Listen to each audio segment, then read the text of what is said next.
2014 में crude oil की price थी $110 पर बैरल और पेट्रोल की प्राइस 60 रुपीज पर लीटर।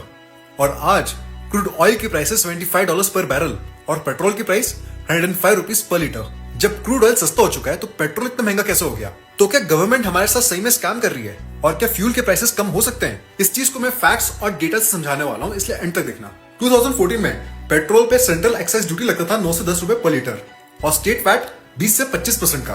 और आज की डेट पे पेट्रोल पे सेंट्रल एक्साइज ड्यूटी है 19 to 20 रुपीज पर लीटर, जो कि डबल है एज कम्पेयर टू 2014। और पेट्रोल पे स्टेट वैट 25 to 30% का लगता है। ऑल्सो 2014 में पेट्रोल पे जो टैक्स लगता था वो था 35 to 40% का, और आज के डेट में वो सेम टैक्स हो गया है 50 to 55% का। मतलब क्रूड ऑयल के प्राइसेस कम होने के बावजूद टैक्सेस इंक्रीज कर दिए गए without passing the benefits to the customer. One more important point, dollar रुपया के अगेंस्ट काफी स्ट्रांग हो चुका है। 2014 में यूएसडी आईएनआर की वैल्यू थी 60 रुपीज और आज यूएसडी आईएनआर की वैल्यू है 90 से 92 रुपीज। और इंडिया 85% क्रूड ऑयल इंपोर्ट करता है, जिसकी पेमेंट डॉलर्स में होती है। मतलब करेंसी कन्वर्जन के बाद भी क्रूड ऑयल की प्राइसेस इंक्रीज हुई है। अब एक और फैक्ट सुनो, 2014 में फ्यूल प्राइसेस रेगुलराइज थी, मतलब गवर्नमेंट फ्यूल प्राइसेस को कंट्रोल करती थी और लॉसेस को सब्सिडीज के थ्रू ऑब्जर्व किया जाता था। और आज के टाइम पे गवर्नमेंट मार्केट लिंक्ड प्राइसिंग को यूज करती है। मतलब पेट्रोल एंड डीजल एक फिस्कल टूल बन चुका है,